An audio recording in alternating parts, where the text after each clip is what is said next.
Hello, everybody. Welcome to the first session of Let's Talk About Impact. I'm very happy that you guys are here. Today is the first session, so it's going to be trial and error, so really bear with us. What I will do is I will start introducing my project. I have a lot of echoes, very disturbing.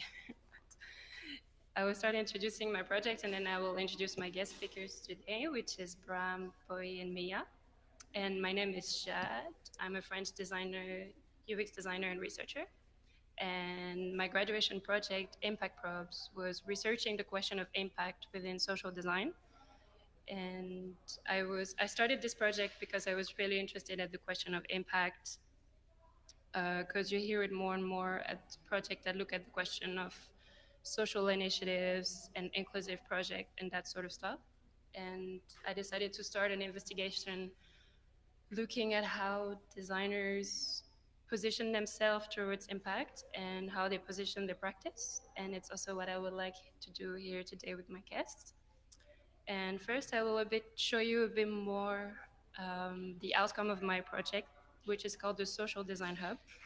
The Social Design Hub is born out of my investigation because instead of proposing a very specific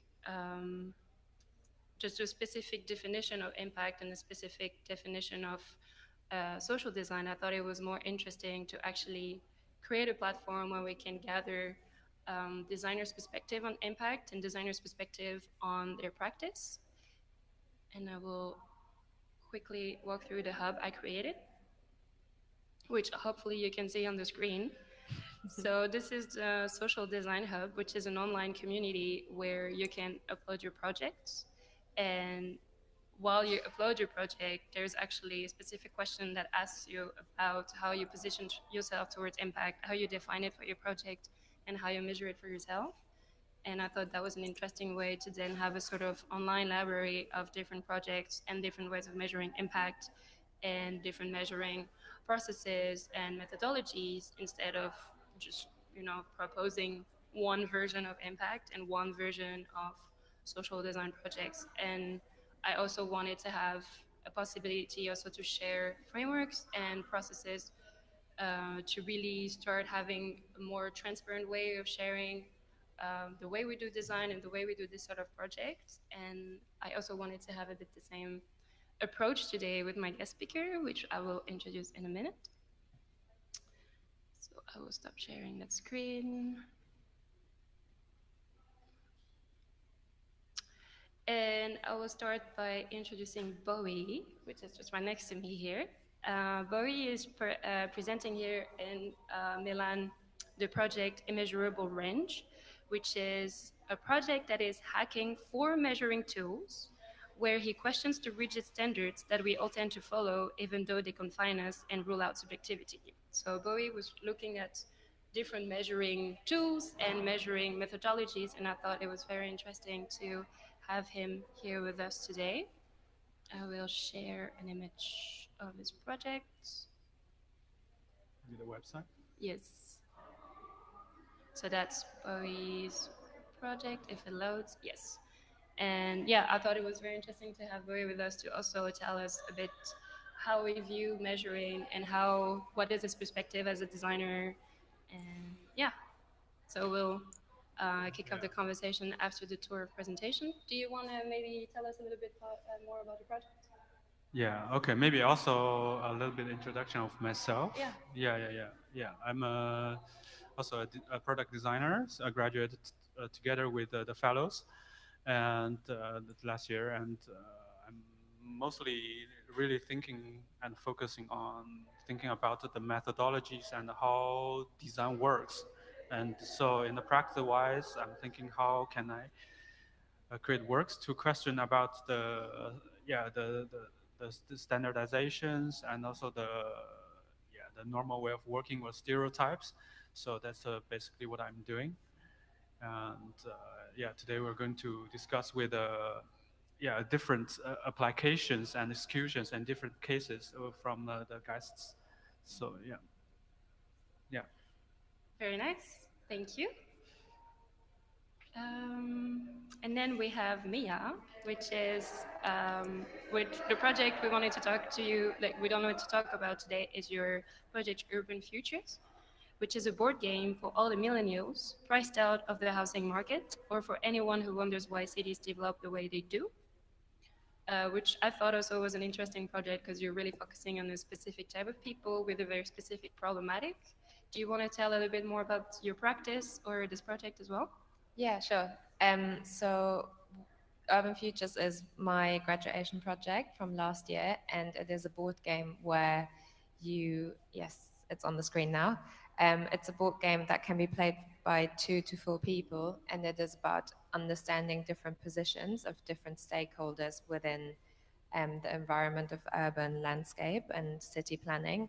And I think for me, what was really important is empathy and listening. How can you teach people through play to approach difficult subjects in a more human manner? So yeah, that's usually what I focus on in my projects: is how can you bring the human closer to the project and to the problem, so you understand things contextually, um, with empathy, and listening. Very nice. Thank you. And our last speaker is Bram. So, Bram, you're also here in the exhibition in Milan featuring the project Uprooting Ecosystem, which where you ask yourself the question, could a city like Amsterdam become agriculturally self-sufficient in the future? And you propose a combination of three agricultural methods: vertical farming, food forest, and syntropic farming. Do you want to tell us a bit more about yourself as a designer, but also the project you're featuring today as well? Briefly, yeah. Thank you for introducing me. So hello, I'm Bram. I'm not in Milan. I'm in Eindhoven right now, but still joining the call. So thank you for that. So the project about uprooting ecosystems was, in the end, more a conversation tool. Like, how can we introduce new systems of farming and to create a certain circle in a city where we can create a loop of independency for cities. And of course, I think we never can be fully independent, but like as close as we can to find new circularities in our daily routine and life.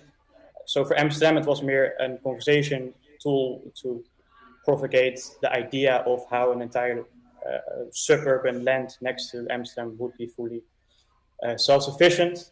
And this went all the way into the research of agriculture, but also how we can combine the inhabitants of Amsterdam towards this project, and also how we can deal with certain difficult topics about how the industry of farmland, how the industry of farmers and the land itself can be redesigned into the new futures guidance, I would say.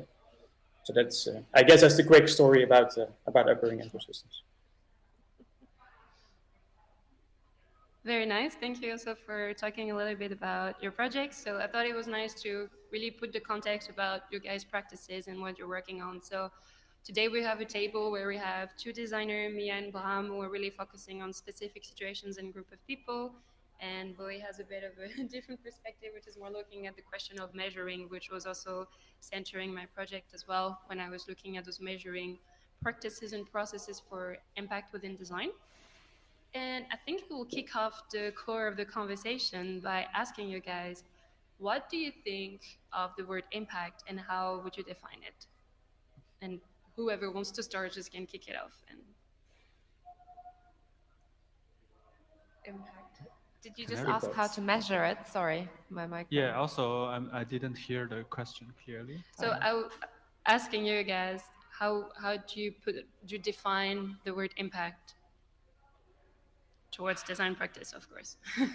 Ah, That's a difficult one. Starting it off with a very difficult question, John. Right in the deep end. I think impact, you can measure impact like human impact, political impact. Like, I mean, this is kind of what your brain usually defines impact as. I suppose you have to put impact into a context of where it exists.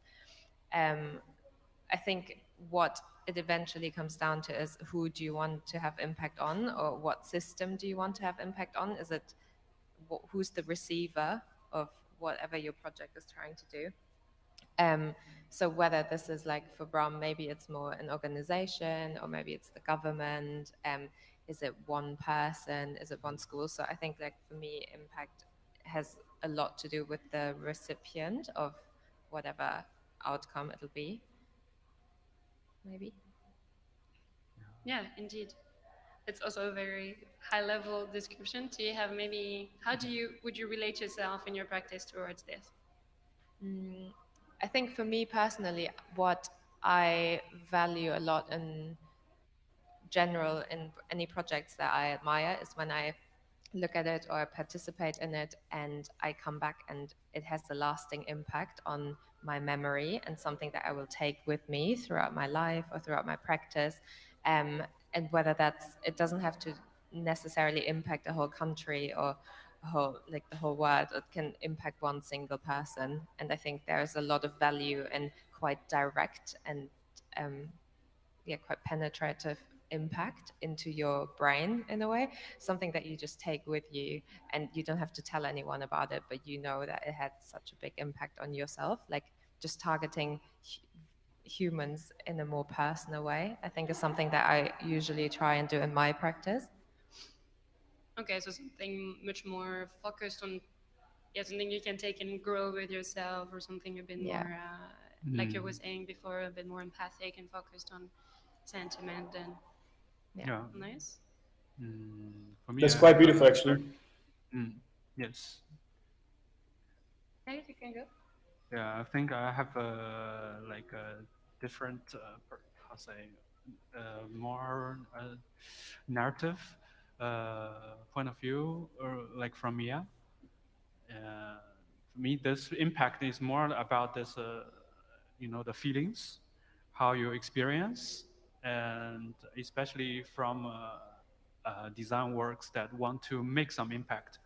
How does this impact affect the audiences or the people's mind and the feelings and even their instincts? How does this thing most like the sensational and the feelings triggered this rationalities of like for the thoughts, for their behaviors, or in regards to their personal life or their roles in the society. So for me, there's different layers of this impact. So when I seeing it, so in my point of view, like of making the design, it's more like to getting through all those layers one by one. So functionally, form-wise, or the aesthetic-wise, it should communicate well. It plays itself as one piece, as either an object or a concept, and then it can communicate through the stories, the messages, and then it can create an impact for the personal situation or the social situation. Yeah, and so that's how I see this the process of impact and how it can be measured and quantified. That's really interesting. So you're really trying to break through all the layers of, the receiver, and then trying to go all the way to the core that can really trigger either a change of mindset or a change of perspective on things. Yeah. Is there also moments where, because you're aware of these different layers, then do you target a specific layer you want to reach, or do you just always aim at breaking as much layers as possible? Actually, it's for example, there's a choices.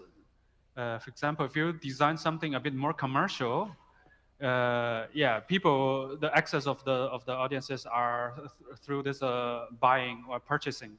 So this object should fit into the systems, and also the value, the cost, everything. But it's also a balance. This is examples like how can the cost and also the concept be balanced, and you can sell this stuff, and also you can deliver your concept. But if it's like a object or a design you want to make a social impact, you are going to show it in a gallery or in the museums. So there's something other a way of seeing to like even the setup. So there's a different way and proportion and priorities, to take. Yeah. Okay. So then it depends then on the objective and, let's say, the objective of in the context in which you're designing. Yeah. According to you. Exactly. That's interesting. Exactly. Yeah. Bram, do you maybe want to share your own perspective? Yeah, sure. Well, it's quite funny to listen because I think it's beautiful. Like Bowie, you really like more like towards the product. Mia, you're also a bit more to the system and the human.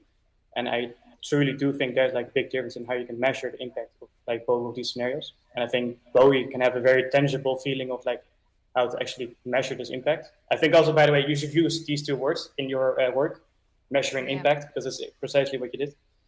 And the same for Mia as well. And like in my case, I find it very difficult to measure impact. The concepts that I work on are huge, and it's very hard to come near a certain, like a certain conclusion that you can say like this is going to be the true impact. And I have been working now on a few new projects where often the question is like, what will be the impact? And like almost same size work, where it was just like a commissioned type of work, and all the time when I wrote like a concept proposal, in the end they said like, but what's going to be the added value? Like what's going to be the exact impact? And like, it's going to be great. Like it's going to be such a good impact, but like, what is it precisely going to be? It's so hard to say.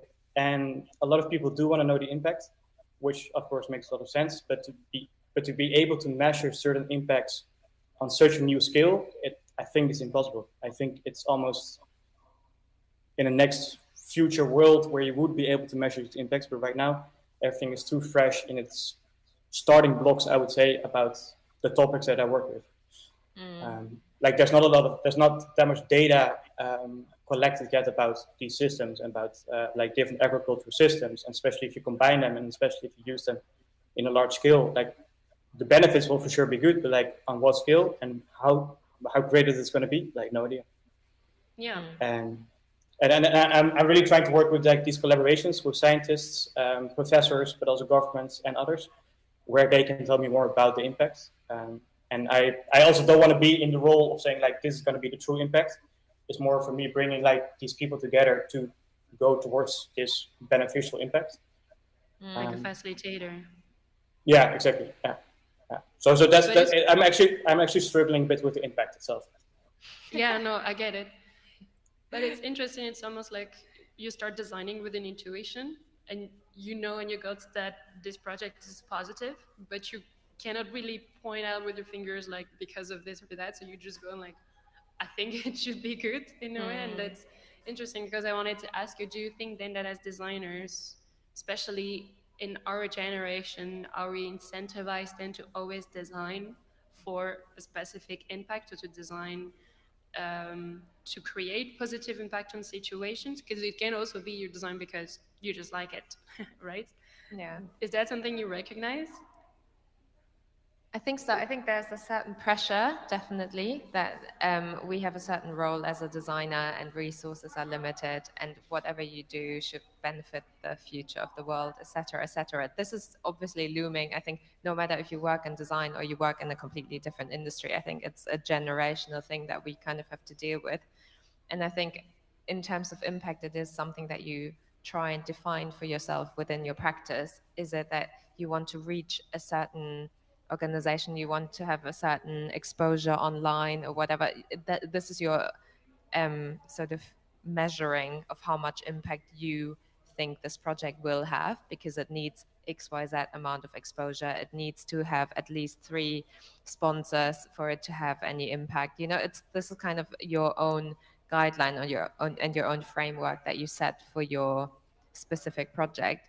But then how much impact does it then have to the outside world, or to the people that you're working with, to the people that you're selling it with? I think you can't measure one impact. You can have a certain framework for yourself, but then what does it then kind of say for the people who are using it, for someone who has no clue about design? Is that even relevant to them? Probably there's 0% impact on their life, you know, but there's 100% impact on my life. I don't know. I think you really have to put impact into a context of who's receiving it or who's seeing it. Yeah, that's interesting. You're also mentioning setting those frameworks for yourself. Is that something you guys tend to do? Because that when I created the hub, I also created that framework section because I also experienced instead of, you know, following this very quantitative, very specific database frameworks, I thought I will design my own frameworks that helps me reach my objectives. Is that, and then I also thought adding a place where we can actually share those frameworks with each other because they actually can be useful. So is that also something you guys do? And do you have maybe a framework you want to share that really helped you also reach some of your objectives for your project? Yeah, definitely. I think for me it was really focused about like knowing my place where I can be useful as a designer. Because I think it is often like a bit misguided. It's a bit sometimes put in a story that designers, like, we are problem solvers, but often we don't know what problem we are exactly solving. And I think we should be very honest about our designer life, that we are not the ones that have all the solutions. And I really think it's about this collaboration. I think we are all great in giving this kickoff of like a certain concept, but we can never be the one saying this is the solution. Like, it has to be a collaboration between different elements that can be the solution. So that's always my framework, just knowing where my position is and collaborate with others to come towards a certain answer that could be some type of solution. Yeah, that's interesting. And I wanted to ask you, because also your project, you're talking about the fact that it's impossible to know how the different system for agriculture in a city like Amsterdam, you cannot really anticipate how is it going to be. But then what gives you a hint that you're on the right way? Yeah, good question. Could be that you have no hint, and that's also fine. Yeah, exactly. Well, it is for me right now. It has to do a lot with publications and network. To hear from others in different fields of the ideas that I have and the stories that I bring, if they are relevant or not, and if they actually contribute to the thing that I am expecting that it could help something. So that's also been my focus last year, just mainly expanding the network. So, for example, as an example, I had a really good talk with the councillor of Eindhoven. And he, for example, said in a very small quote, like cities have a lot of questions about the future and how we're going to develop, but I bring the answers. So that's what he said about me. And just to hear these little compliments, but also like these little feedback moments of like people that actually matter to a certain area, and say that you're doing the right thing, like that brings a lot of positivity and also motivation to continue. Because I think if that wouldn't be there, then this would be an end of story. So yeah, we'll be very sensitive about these compliments to maximize as a power to push us forward. Yeah. Yeah, indeed, that's interesting. But then, when you were designing your kind of proposal of this configuration, it's almost like you have a two-time or two-temporality project, because you have what you do as like a mock-up and a proposal, and there's maybe eventually the actual realization, which is the ideal situation of your project. And do you think those are very different objectives, and those are then different measurably sort of levels of impact, or how would you position yourself towards that? How do you view it? That's towards me or towards Bowie? Yeah. I'm talking about your project and the fact that you designed a mock-up of a possible situation that technically would be coming to life as well. If I understood it correctly as well. Yeah, no, you did. But I think I don't know if it's true, but I think it's the same story for Bowie and Mia, and I do think that's something great about the Design Academy. It's like the concept can be so beautiful, but it is so hard to understand still. And if you're physically strong to execute this thing into a tangible object, like something that you can touch, you can certainly start to communicate the story way better. So that was just the reason for me to make the maquette, just to visualize this idea of like how it could look like. And this is just, as I said before, it's just a kickoff. It's just to show how it could look like and how it could work. And there's also something that I should understand for myself as a designer and a maker, that I always should have this physical thing as an outcome for every type of concept that I create or next step that I make. There always has to be this thing that you can touch, break, whatever, to talk with and to start the conversation. Yeah, that's nice. So it's like the first piece is the first conversation starter of this possible realization that will also create an impact. So it has like those two different impacts, which one is more to get the conversation going, Yeah. and like you said, like get the people involved, and this is already for you. Could it be that it's an indicator that you're Yeah. on the right way and it Yeah. has a sort of impact already? Yeah, That's definitely. interesting. Yeah. I think How's that that's for the you, key to- Bowie? Or me? Yeah. Sorry. No. Mia, you can. No, I just wanted to say I think that's the key to the success of any type of project is your audience, and how can you kind of lure them in, how can you nudge them into actually being interested in what you have to say, because I mean that's often case the scenario that amazing ideas do not become into fruition just because they're not looking attractive enough or they're not targeting the right Yeah. audience. So I think that's, yeah, it's something that is partly really annoying, but something that you kind of have to keep in mind in order to have any impact on anyone. Like just words is oftentimes not enough, sadly. Yeah, I agree. When you think about design as a job or as a dream or something, you see a lot of like possibilities and powers. Maybe when you come to a school to study it, you have a big idea or big pictures of what you can change, what is possibly to be done in your future career. And also I had that too. And when you graduated from school and you have to deal with the realities, you have great ideas in mind, but the people sometimes don't get it. And you either we make objects, we do like proposals, we do exhibitions, or yeah, different scenarios. We're trying to communicate it. And for me, I realized that the difficult part is not only about the fantastic ideas, it's about how we communicate it. How can this thing be carry on without the designers? The ideas can be appreciated, spread it, and resonate with, yeah, with others in the groups. They were more like the stones dropping into the water to create the wave. But how far is the wave can be is really depend on the size of the water or the, yeah, how we throw it. So or the shape of the stone. So that's how I feel. Sometimes I feel personally, I feel like helpless when I want to really change something, but because we are just so individual, yeah, if you want to change like the global warming or the plastic problems, one person, you can basically can't do that much. Yeah. So it's almost like the format of the idea is as important as the idea itself, because without a format that reaches people, you can have the greatest idea in the world. Nobody Yeah. will either grasp it or Yeah. get triggered that there's a way you can probably start fixing, not fixing a problem, but like, you know, it's stepping stone towards Yeah. getting somewhere. So it's like the power of storytelling within design, right? It's the way you create that story and that.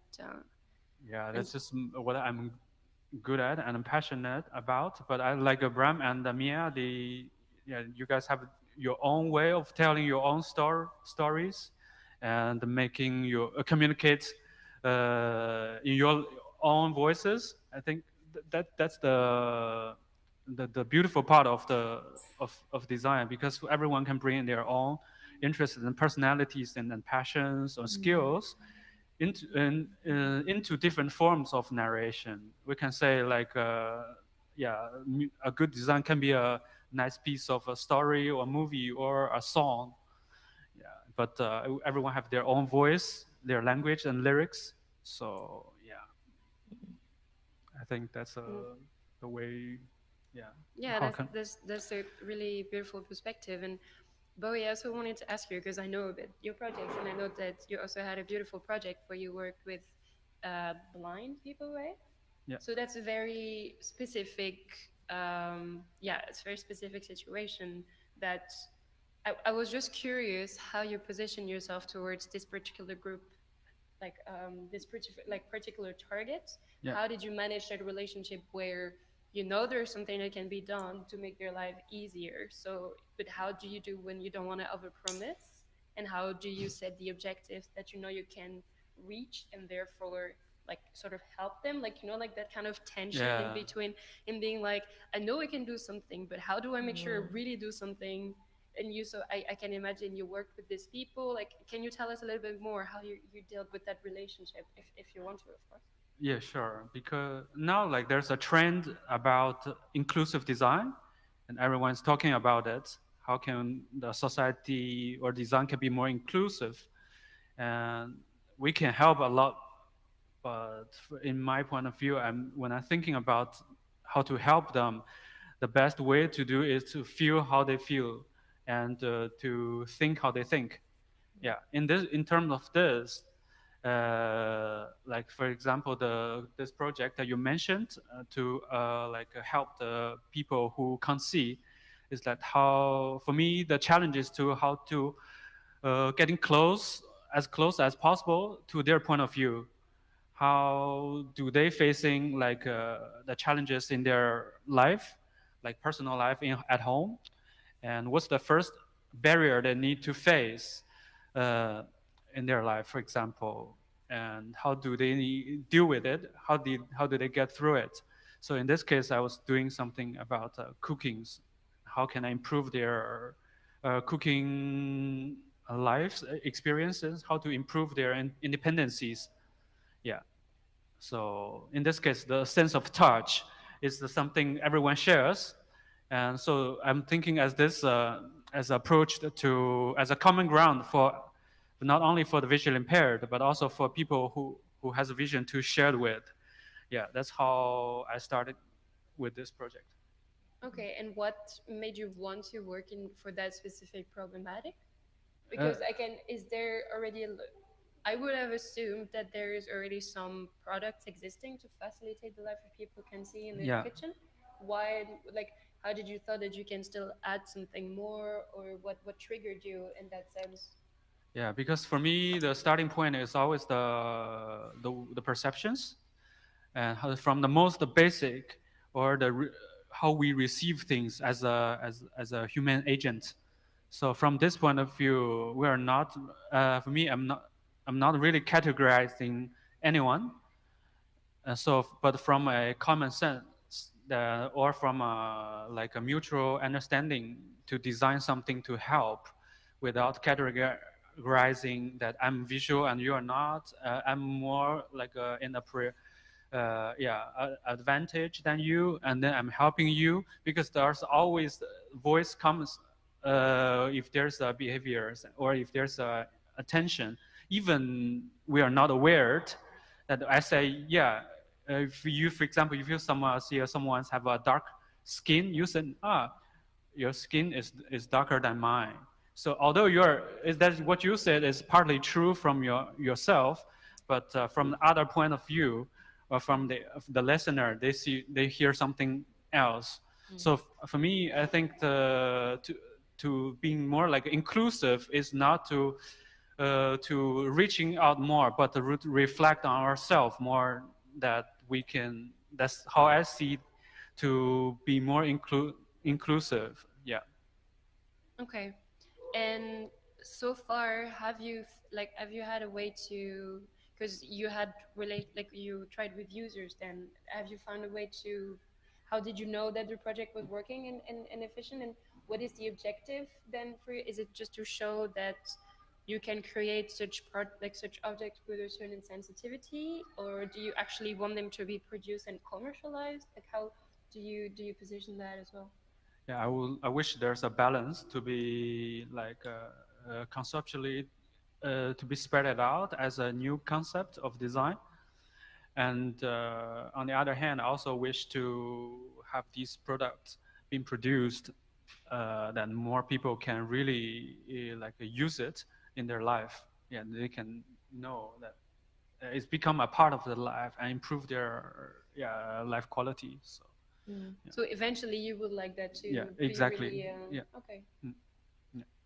Nice. But I think Mia and Bram, they have their own approach, like in a very like strategic and like a, like a proposal way of really making bring a big idea. It's another scale of yeah, of designing. of changing actually. Yeah. And then for you, it's more you work on your intuition then. Yeah, for me, it's not my way of thinking. So I would rather focusing on small, but big. But that's a part I miss. Yeah, I have to say. Yeah. Yeah, that's Right. interesting. Oh, you go ahead. Oh, sorry. I just want to say it's not something that you miss. It can also be like sometimes I wish I would only work small and not big. Yeah, I agree. It's about bridging, right? Yeah. That's also what I was noticing while I was doing my project, is that I was interviewing a lot of people with different ways of working, and I was also at the time working in the big company that used a lot of very specific business frameworks and ways of setting like criteria for the success of a project. And I was thinking it would be so great if we can have a way to bridge that very quantitative data-based way of measuring the impact of a project, because they have a performance to report, and a more intuitive, subjective approach to a thing that is also tends to be even more sensitive and a bit more tangible as well for an audience. But that also sometimes lacks the way to actually understand, improve, and also deliver on the set objectives. So I always think the perfect world, as always, would be to bridging everything. But I think you also need to have that diversity, right? And I don't know, maybe Mia, you can maybe tell us a little bit more how you set also the objective for your project, but also what response did you get, and how do you know that, I don't know, did you have maybe a certain outcome, a certain impact of your piece of your project? Yeah, I think what you said was really interesting about that you kind of want to try and measure everything possible. But what I realized, like for my project, I really needed to let go of that type of thinking, because you just can't measure what humans take away from an experience. Like for me, when I designed the board game, which is about gentrification and it is about urban planning, which are obviously huge topics, which I'm definitely not a master in. Like I did not study this. This is not my expertise. So it is also about finding my position as a designer and being like, okay, I can come up with a new method and I can bring something to the people that maybe will show them how you can approach difficult topics or big topics in a small scale way. Just because I know I don't work big scale that well. I think Bram does that way better. So I was like, okay, how can I make big scale small scale?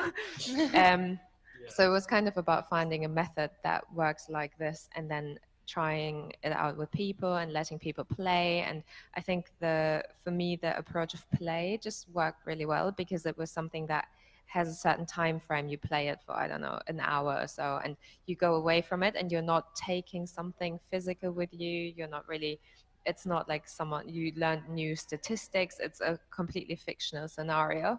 But the thing that I think you're gaining from it is something that is so intangible. It is information, it's conversations that you had, it's empathy, it's putting yourself into different position. And I mean, these are the things that no one can ever measure. It's something that you wouldn't even measure that yourself. It's just something that you take away as a, I don't know, memory, souvenir, or maybe you like the way that you can approach things in different manners and you approach other topics like this too. I don't know. For me, it was about kind of opening little doors in people's minds that they could maybe use this approach for other things. So yes, my project was about a certain topic, e.g. gentrification, but it doesn't have to be. It could be anything else. And I think, I kind of tried and just introduced people to a different way of thinking, and that's how I settled myself as being really happy with the impact that I had. Like, just that people walked away and they said, "Oh, that's amazing. I never thought that it would be really fun to be this position. I never thought like I would understand this." And that's just one sentence, and maybe they forget it in 20 minutes, maybe they forget it in 10 years. It doesn't matter for me. Like, at this like moment of impact, I think is like where I realized that this is non-measurable, but that's enough for me as a designer. Nice. So then would you dare to say that you had a successful project according to the success you wanted to have? I think so. I mean, right now I want to develop it further, and I want to play it with more people and around the world. And when Bowie talks about inclusivity, that does definitely hit a spot. Like, I do want to create something that is universally understood and universally accessible. So in that sense, there are parts of my project where I don't think it was successful and I want to develop it further. But there are other things where, yes, I had definitely successful moments, which I'm really happy with, but I don't think it's a black or white answer. Yeah, I get it. And talking about, you know, aspects that were not as successful, I think so. I think you guys, almost all of you have almost the same approach, you know, like just starting with the first step and seeing how it's received by a certain audience, and then getting the people together to actually maybe potentially reach a more scalable impact with the resources required and that sort of stuff. But then I want to use the last 10 minutes of our conversation to ask you also about failures, because I think it's also very important that, you know, as designers in our education, in our profession, we're so focused on being successful and showing all the best part. But I actually think there's a lot of great potential, especially when you work with a specific group of people, a specific like social situation. You know, it fails and that's fine, but it's important to know why it fails. And I've had projects where, you know, it failed because I didn't realize that knowing their language would have been important, or that I would actually needed someone to do the facilitation. You know, like we tend to be pushed to go somewhere, research, and figure it out, but that does not always work. And there is power in knowing those things and sharing that with each other in our community. And I kind of want to incentivize everybody to please share what didn't work, what failed miserably, because someone that will take on a similar initiative needs to know that there's a way to do it, and you know, some other way could fail. So do you guys want to share your biggest failures in the projects we're presenting here today, or another project that was also a very good learning steps for you? Yeah. Indeed, I failed many times. Yeah. I was like one of the oldest students when I get to to the first year of Design Academy. I realized, oh shit. Yeah. And till now, I failed so many times. I changed my direction totally.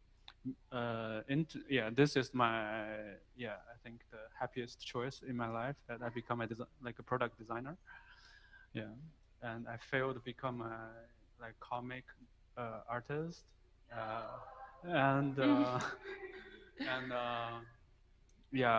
like a like a UX designer, and and before, like in my country, that I am not the best students in the class, never passed my mathematics, and but all these things added up, to like become myself. Like now, it's like I'm become more a person who has the voice, who has the skills, who has the attitude to really like questioning about the realities, and also I'm being capable of being in the environment with the resource and with the stage to do so. And like we're talking to you guys, and that's, I think, failures to build up something bigger than I can't expect. So it made you less scared of change and more resourceful in a way. Yeah, it's always changing, and it's never too late to try yeah, something new. because our body is much developed than our mind. Our mind only contains like life knowledge, but our body contains like a million years of evolution. So I think that's the powerful part. Yeah. I think for me, failure is more of was more of a learning curve, in terms of you need to pick your right battles. Like, you can't fight everything, and you can't make every aspect of your project perfect. You're never going to please everyone, and you're probably not always going to please yourself. You know, like for example with the board game, it's like, yes, I definitely succeeded in some ways and it wasn't a failure, but on the other hand, yes, I used like epoxy for some pieces, which in my sustainable head is a massive failure, you know. So I'm like, oh my god, why did I do this? Like, but then at the same time, I didn't choose this to be my battle.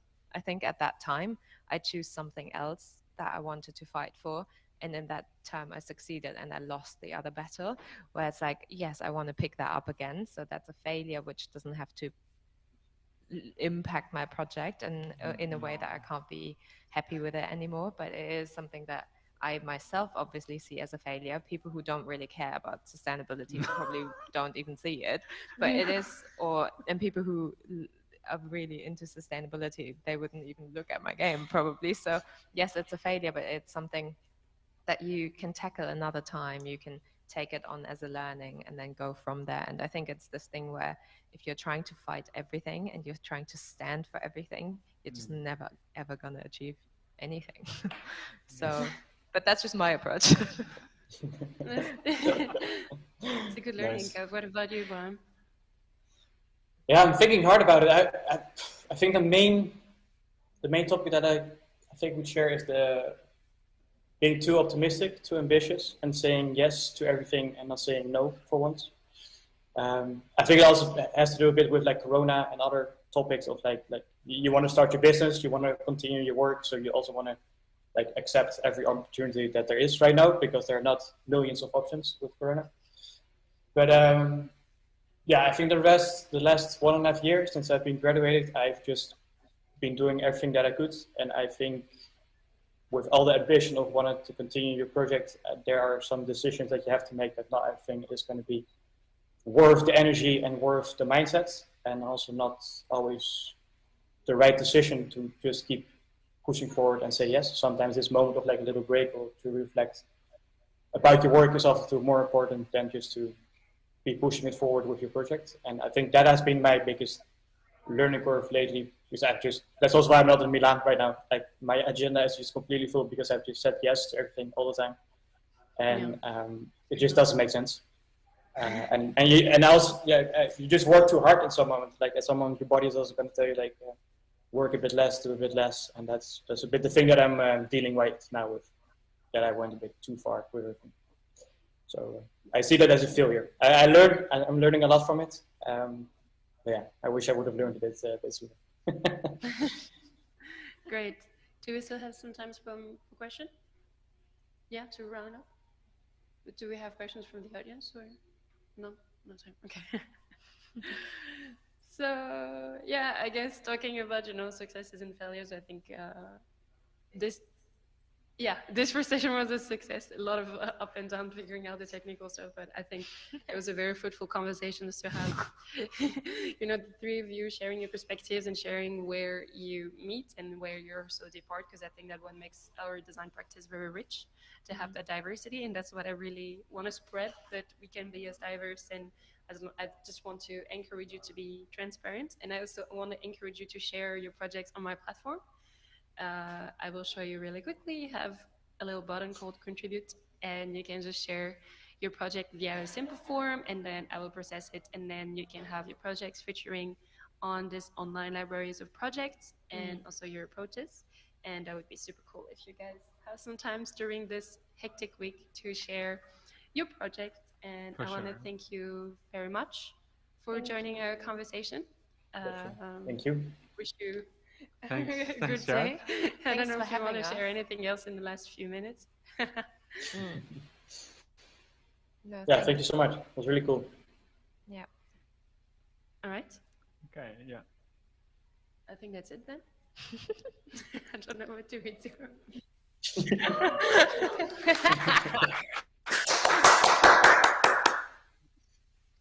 Okay. Bye. Thanks, Jelle. Thank you.